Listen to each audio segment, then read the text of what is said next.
So ito na po yung tanim natin na tomato, mga kaparmer.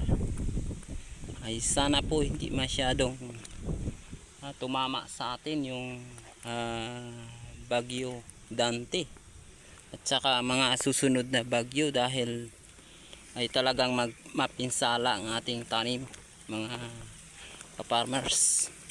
Tulad nitong ating tomato nga bagong tanim, at saka mayroon rin tayong mga sigang, at saka mayroon rin tayong mga sili nga labuyo, mga kaparmer. Yan, no? Talagang madamo na yung taniman natin dahil sa sobrang ilang linggo na, magdalawang linggo na ang ating ulan ngayon. So blessed man pa rin, mga kaidol, kahit ganyan ang lagay ng panahon. Pero alam nyo, mga idol, blessing yan, bigay yan ng ating Panginoon. Shout out dyan sa mga nanonood or sa ating mga solid supporter. Magandang araw. Today is Wednesday,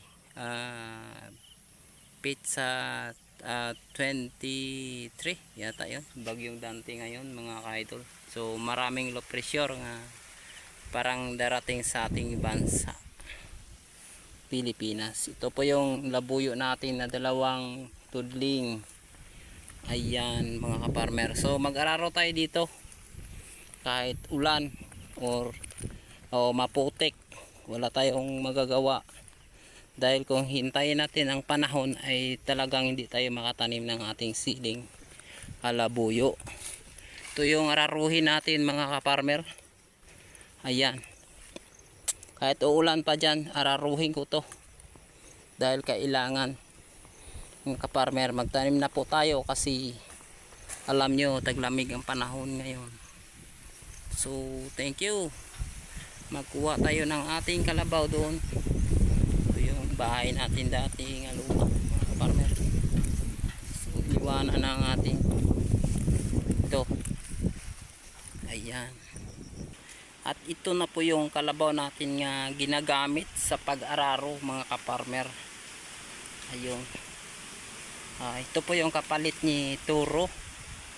Ayan, kasi si Toro, mga kaparmer, ay binibinta na namin yun. Kawawa kasi kailangan pera, dagdag po ating kailangan talaga ang pera. Bibili naman tayo sa susunod na mga buwan, mga kaidol. Ayan, so ito po yung ginagamit natin sa pag-araro. Malakas naman kasi lalaki naman ito, mga kaparmer. So thank you very much, mga kaparmer. God bless. Yan.